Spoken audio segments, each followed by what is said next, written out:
I realised fairly early on that I was pretty good at sales and I could get people to buy things from me. Just be yourself. Ultimately, your CV's got you in the door, so your experience speaks volumes. Now you've got to go and show them your personality, because personalities really do matter. For me, it isn't about guiding people to where you think they need to be. It's about them finding their path to where they want to be. That's the skill in coaching for me. You can't build trust if you set a professional boundary that they can't bring their home life into work. How can you build a professional relationship with someone if you're only ever talking about the task at hand? It makes no sense. To me, growth comes from pushing yourself out of your comfort zone. That's why I agreed to do your podcast, because this is outside of my comfort zone. I think for me, it's always about being your authentic self. So if you're feeling nervous, I don't think there's anything wrong with letting people know, do you know what, I'm feeling a bit nervous.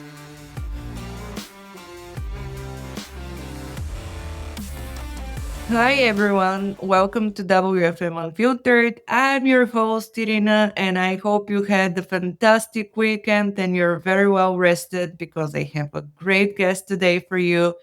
And with that, without further ado, Danny, I'm so happy to finally be talking to you. How are you doing? I'm very well, thank you, Irina, and thank you for having me on for my first ever podcast appearance. I am honoured. I won you. I'm so happy about it. You cannot imagine. But before we start giving some tips and tricks on different topics, can you please introduce yourself? My name's Danny Green. I'm Angry Water, so water utilities company in the UK. Currently learning and development business partner. However, most of my career has been around sales and contact center environment. So that's what I'm passionate about. Leadership's what I'm passionate about, and coaching and mentoring. So no doubt we'll get into some of that today. Absolutely. You know what? Let's start from scratch. Tell me about the early career, about the salesy part that I really liked when we were talking about. Okay, so I won't go through it line by line because I know I probably don't look it, but I've been working for over 20 years, right? So I kicked off with various odd jobs leaving school, from labouring on the building site to working in factories, that sort of stuff. And that's when I realised hands-on work absolutely wasn't for me. So I got into sales. My older brother was in sales. He was earning decent money. And I thought, you know what? I think I want a piece of pie. Um, I realised fairly early on that I was pretty good at sales and I could get people to buy things from me. And I moved around various organisations back in the day, because that's what you did back in the 2000s. You could move around and that was the done thing. So I did that for a little while, and then I started managing telesales offices at around 19, 20 years old. I was a fairly young manager, I'd say. Definitely made some mistakes, definitely made some learnings along the way to shape my career that it is now. I also had a stint as a duty manager for high street bookmakers for a period of time. And then and then I realized I wanted to get into customer service. So I wanted to try and get some hours back in my home life, because when you're working in sales and when you're working for a bookmaker, you don't necessarily get those hours back. And then I started with my local water company 13 years ago. Um, Started on the front line as a contact center agent in the billing department, showed that I was very capable of doing that job, and got my first opportunity to start supporting my colleagues in a floor walking capacity relatively quickly, if truth be told. Um, my boss at that time spoke to the person who was looking after the new starters coming into the contact center to see if I could work with him as a mentor. And quite honestly, his first reaction was, "You've got to be kidding me." So bearing in mind, I'd come from probably 8 or so years in sales to come in here and smashing the targets out of the park. I probably was one of those giving it a bit of the big un and probably coming across as a bit arrogant, if I'm honest. But do you know what? Once I got working with him, we absolutely hit it off straight away. The, the great thing working with him was he taught me his principles of coaching, many of which I still use today. And then he went on sabbatical. So I got my first opportunity to step up into a team leader role within the billing contact center. I did that for around 4 years. And then my boss was retiring. So he had the confidence in me that I'd be able to step up and do his job. I had the confidence and belief, as you do as a previous salesperson, but I didn't get it. So I applied for it, I interviewed for it, and I absolutely flopped the interview. Afterwards, though, I sat down with the hiring manager after the decision. I had a really, really good chat with him and realised that, do you know what? If I want to grow professionally, I've got to step outside of my comfort zone. I've got to do something I'm not comfortable with. So then I joined the Operational Management Centre, which is our 24/7 critical contact centre, and started leading on all things related to that contact centre. I built up a great network. I built up relationships with our field operations team, the resource and planning teams, internal senior leaders. And then a couple of years into that, the role was created as a contact centre manager, and I was successful during interview and became responsible for the contact centre, as well as 2 other proactive teams. So I had circa 80 FTE and 6 managers at that point. And the rest is history, they say. But do you know what? It probably is worth mentioning as well, Irina, that I wouldn't have been able to do any of what I've done if it wasn't without the support of my wife, who put her career on hold, enabled me to go out, push myself and build my career while she stayed at home to bring up our children. So, yeah, I had a great support network at home that's allowed me to do the things I've done today.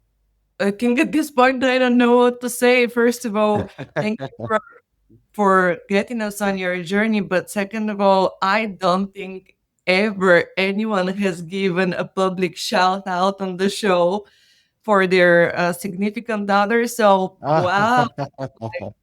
I mean, thank you so much on behalf of all of women that are probably staying home and are taking care of the children and of the house and of everything. So I think it was a great shout out. So thank you. Great of you to do that. Um, you mentioned a couple of things that really piqued my interest to go in different directions about this conversation. But one of which is, I have said that many, many times. I'm notoriously bad in interviews. Like I suck, like I thank them so fast, like I can't get out of that. So I know that a lot of folks from WFM really resent the interview process as such. So you spoke about confidence part, and I feel like our profile might be a bit lacking confidence in terms of interviews, at least. So, what do you have any coaching tips, tricks, how to not tank interviews right from the get go? Do you know what, Irina? I'm probably fairly similar to you in the fact that I absolutely hate interviews. Like going for a job interview scares the absolute life out of me. And when I speak to people now about that, they say, "But you're a senior. You're a senior manager. You've employed hundreds of people in your career into different roles, into management roles, into frontline roles, into technical roles, into analytical roles. So I have interviewed hundreds of people. I know exactly what I'm looking for as an interviewer. Yep. I can't necessarily practice what I preach when I'm on the opposite side of the table. But I can talk a good game. If someone comes to me for interview help, I can talk them through what it is they need to do. It's then being able to do that when I'm on the other side of the table. So I don't know. I think for me, the interview process is probably still a little outdated. We're still doing the same thing now that we did 40 years ago. We're bringing people into a room, putting them in a really uncomfortable situation, asking them questions off the hook that they don't know what we're going to ask. So they're on the back foot straight away. And it just feels really, really old school. One thing that we've started doing at Anglia Water probably only about 9, 12 months ago is we started sending over to the applicants some of the questions we're going to ask in the interview. Oh, So that it gives them the opportunity to prepare for at least 2 or 3 of the questions so they can feel a bit more relaxed. As an interviewer, I always try and I'm probably more on the informal side than I am the formal. So I yeah. try and make it a conversation. I try to make it a place where someone can be comfortable, where they can be themselves. And that's probably the biggest piece of advice I'd give anyone is don't try and be someone you think they want to see, because that won't showcase your best skills. Just be yourself. Ultimately, your CV's got you in the door, so your experience speaks volumes. Now you've got to go and show them your personality, because personalities really do matter. No, I absolutely fully agree with this one. I have noticed that sometimes we're getting so stressed that we go blank and we block, and we can't really show that personality that might be the differentiator between the different candidates and what they're actually looking for. Because if they have invited you already for interview, they have probably checked your resume and they ticked off that you do have the experience. So yeah, that's a good one. Yeah, Okay, shall we talk 24/7 then? Contact let's go. centers. Okay, Yeah, what do we do with them? One of the things that, we're often ending up in, especially if you're not having different outsourcers party, but you run your in-house 24/7, ultimately the staffing is probably lower, right? During the evenings and during those hours, midnight until early morning. So, one thing that I was always curious about, if you have people that are primarily getting those shifts, how the hell are you coaching them? Because it does seem to me like they're being on the disadvantage part of not being there when the majority of staffing is there. So, first, they have nobody to necessarily learn from. But second of all, most of the team leads and coaches and the staff is working during the day. So, for me, I'm quite interested in the quality after the busiest hours. yeah. So I'll give you a bit of a history on how we operate. So Mm. the contact center that I was running is 24/7. It's a critical element of our operation. So for customers who are experiencing operational issues, they can have no water, they may have sewage flooding into the property. It's really, really critical stuff. So we have to man 24 hours a day, 365 days a year. So we have our day team who work from 6 a.m. to 11 p.m. And then we have our night agent team who just do night shifts. So they will pick up the baton from around 8:15 to 9:30, Monday to Sunday. And then they'll work through till sort of 7 a.m. The following day. Um, I think I was probably really, really fortunate that I had a great group of managers working for me. And what they did is that they tried to be on shift either late on at night so that they were picking the coaching and one-to-ones up with their night agents at the very beginning of their shift, or they would start very early in the morning to pick them up at the back end of their shift so that they were able to make sure that they were getting in the support required for their agents. If they didn't manage to catch them at the back end or at the beginning of the shift, what they would do is work with the agent to get them in at a time that was convenient for them during the day when they're on standby, potentially. That's interesting. From my perspective, team leads are, I mean, not from my perspective, from my experience, usually team leads like to stick to their shifts during the day.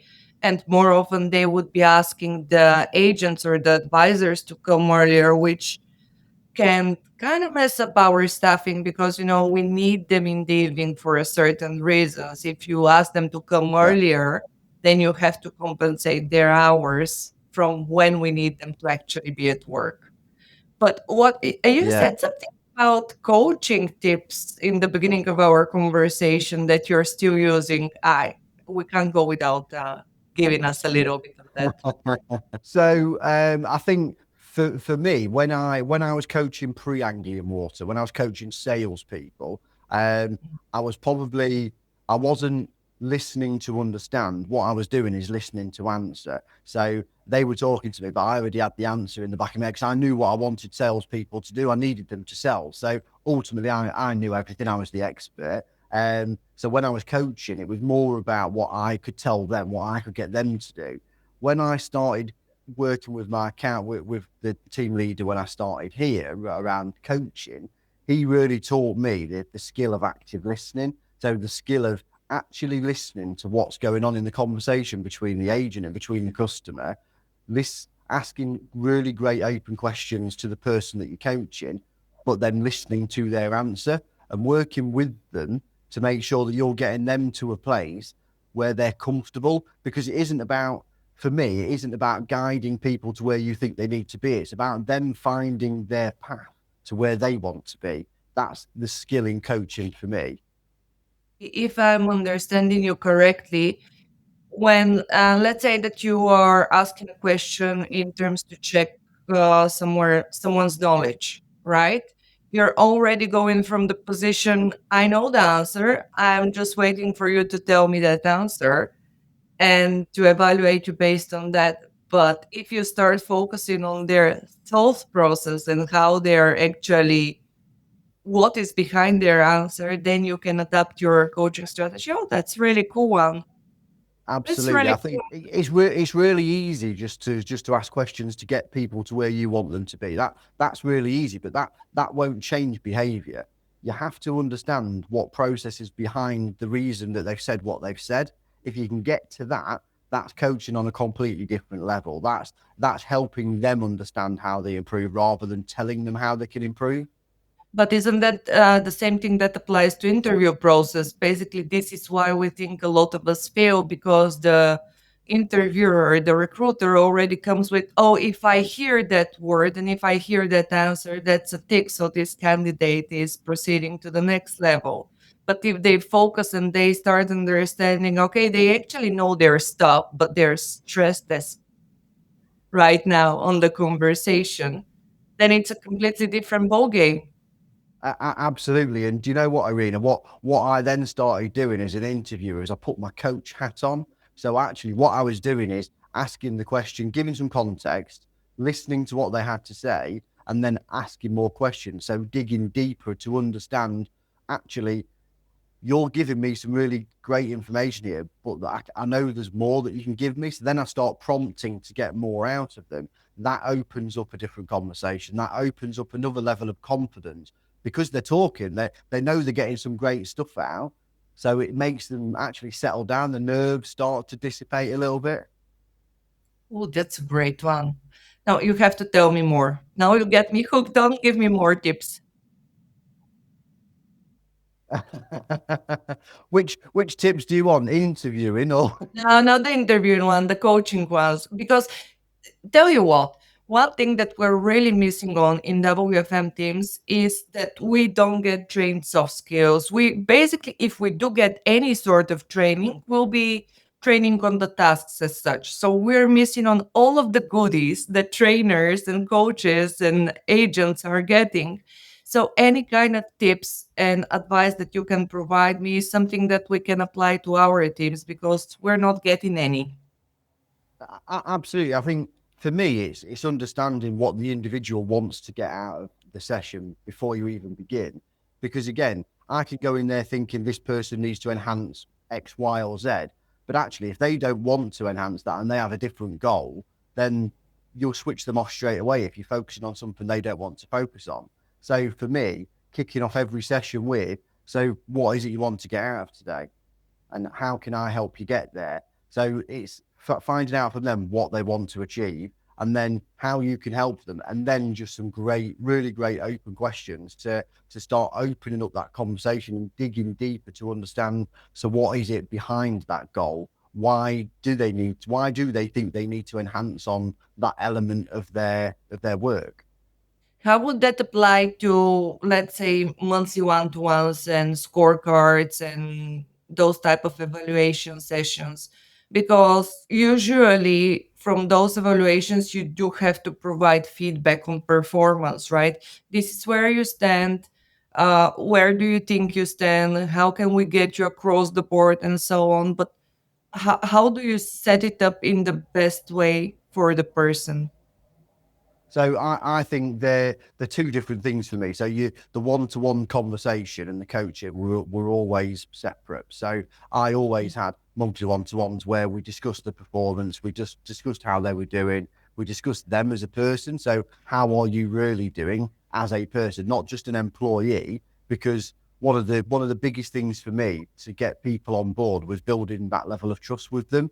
You can't build trust if you set a professional boundary that they can't bring their home life into work. So I always wanted to understand the person, understand what is it behind that person that makes them tick. So it really helps then in the coaching because then if you found out a bit more about their work history, their home life, you could start bringing that into the coaching. So if someone worked at Burger King, for example, pre Anglia Mortar, I would bring analogies in from Burger King. So when you were at Burger King and you were doing X, Y, and Z, how would you have done this task? What would you have done in this situation? So you were able to put them back in a place where they were comfortable at the same time as helping them reflect on the performance that they're currently doing.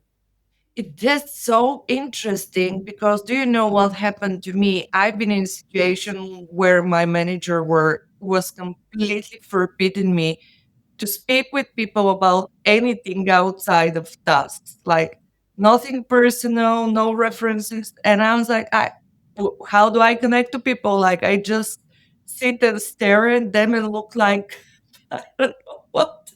Like how do I connect? That's Okay. not a that's not a relationship, is it? How can you build a professional relationship with someone if you're only ever talking about the task in hand?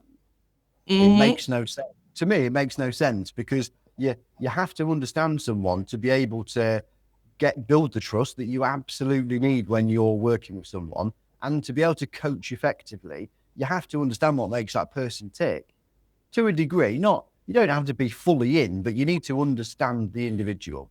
Yeah, you know what? I'm starting to think, is there any way at all for our profile of WFM people that are mostly introverts, maybe occasional extroverts, kind of suffering from a huge imposter syndrome, like 99% of the time, is it possible to develop salesy qualities so we can start selling our story better to get that confidence to present ourselves better to senior management? How do we get there? Do you know what? It's difficult, isn't it? Because ultimately everybody's different and everybody has strengths and weaknesses. And generally, an introvert's weakness will be that they don't believe in themselves or they don't want to publicly put themselves on show. Um, but you will have some introverts who are absolutely fantastic at it because what they do is, and I can't, someone said this the other day, it might have even been you, Irina, or I've seen it on LinkedIn relating to they put themselves into their alter ego. So they pretend they're someone else when they're in a situation they're not comfortable with, because Oh, that's the only way they can get themselves across in a positive, professional way. Um, I can't remember who it was now, but I saw it was on LinkedIn only this last week. So it's about becoming your alter ego. That's one element to do it. The other element, though, for me is as a WFM specialist, that person is the expert in the room. So another great piece of advice that I got from one of my colleagues only a couple of weeks ago and was having a conversation about presenting is if you think you are the expert in the room, you will automatically be a bit more comfortable in that situation because you know everything that there is to know about what you're going to say. It's unlikely that there's someone else in the room that's going to have the same level of knowledge about your job that you do.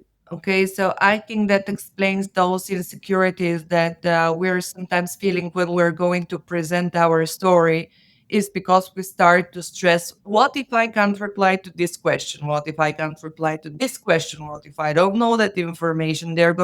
It almost feels like you're going to an exam where you Yeah, haven't fully prepared to, and yeah, then you're yeah. just think that the teacher is going to ask the question that you have gone over. Yeah, absolutely. But that's not just related to introverts. So on all personality quizzes that I've ever done, I've come out as an extrovert. I've come out as this real red energy person. And that is generally how I operate. So in most situations, I am a competitive driver. I am an extrovert. But you tell me that I'm going to be presenting. You tell me that I'm going to be sat in an interview. You tell me that I'm going to be sat on my first ever podcast. Imposter syndrome comes over me as a senior leader, and as an extrovert. I still get that I'm a human being. People have feelings, right? It's how you deal with those, and sometimes. And I've given this piece of advice so many times and not listened to it myself. Growth comes from pushing yourself out of your comfort zone. And that's why I agreed to do your podcast because actually this is outside of my comfort zone. Even as an extrovert, I sat there thinking, well, why would people want to listen to me? It's a great one, isn't it? I just and I'm fully like you. And People probably won't believe me because by now I'm doing quite a lot of podcasts. I have my own podcast. I have presented in front of hundreds of people live.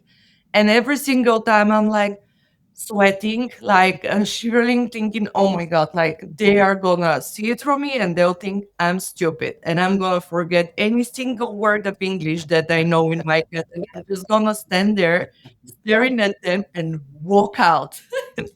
And then I started thinking, I'm not that important for people to live their lives, even if I screw up thinking constantly about me. So they're probably gonna have a laugh or two and they're gonna go home and completely forget about me. And at the moment I start thinking in this way, it's what helps me go to a session. And you know what? If I screw up, well, I use it as a lesson for everyone that you can screw up and then keep on doing it because it pushes you out of your comfort zone and it teaches you, okay, be in that situation and it does get better, to be honest. It Yeah, yeah. does get Absolutely, and that, do you know what, it is just a shift of mindset, and that's what people have to do. You have to be able to shift your mindset away from the negative feeling that you are feeling, that you're going to screw up, that you're going to get it wrong. Because actually, the more positive you are about it, it's going to be okay. I'm going to get through it. I'm going to walk off the stage. I'm going to walk out of the room after, and I'll be absolutely fine. You start putting those thoughts in your mind, and it'll just be a better experience. absolutely. You know what? I actually am thinking about that. You know that that advice like fake it until you make it. And then you should basically project confidence and people will automatically start feeling differently about you. But I was wondering lately quite the opposite. If you have to present, let's say in front of group of people, is it better to be really confident than to wing it, for the lack of better word? Or you should say, oh, I'm a bit nervous for that meeting today to present in front of you. So, what do you think would be better approach? To be honest about how you feel or to be confident? Oh, I think for me, it's always about being your authentic self. So if you're feeling nervous, I don't think there's anything wrong with letting people know. Do you know what? I'm feeling a bit nervous. If you're confident, brilliant. Crack on, do what you need to do, and just do it. But I don't think there's anything wrong with being a bit vulnerable. It shows that you're human, and I guarantee you now, 50% or more of people that you're presenting to will be feeling exactly the same as you if they were stood in your position. So you'd have the empathy of the room. yeah. You know what? That reminds me of one story with one guy that I used to work with. And he is a salesy guy and he's brilliant at his job. And he's like, sometimes you salesy people cannot shut up. Like he can just talk and talk and talk. So he started working with me and he would automatically just talk. And I couldn't even comprehend the amount of information that he was throwing to different people in meetings. And I was like, Jesus, how are you doing it? Are you always that confident? And he was like, I have the biggest imposter syndrome ever. I think I don't know anything. It's just personality is this way. He just doesn't show it. You know what? But in his head, it's not the story that all of us are seeing in the room, and it's so interesting to understand that. Yeah. And you know what? I have one last question for you, and I'm gonna let you go. And maybe a little bit side topic, but lately I'm thinking a lot about how WFMers are presenting themselves and presenting information. And one thing that I have done for many years in my career is when we had to conduct a PowerPoint presentation or whatever to an audience, you over prepare to the point that you actually write down a script, you memorize it in your head, and then you are in front of people, and then you're. Unfortunately, sometimes you get so stressed that that whole script goes blank, and then you are really uh uh uh. So I was just wondering, in terms of presentation, is it better to get that overly prepared? Or how do we wing it if we're so stressed that we know that something will happen? Do you know what, Irina? I've always been that person that gets stressed about presenting. So I've done both things. So when I flopped that interview all those years ago, and I'm talking 10 years ago now, something like that. Part of it was a presentation. I spent the last day of my holiday preparing for that presentation. I went over it and over it and over it and over it to the point where I knew every word, but then I couldn't get it out when I was in the interview. And one of the pieces of advice I got from the hiring manager afterwards was, you prepared so much for that interview that it was at your detriment.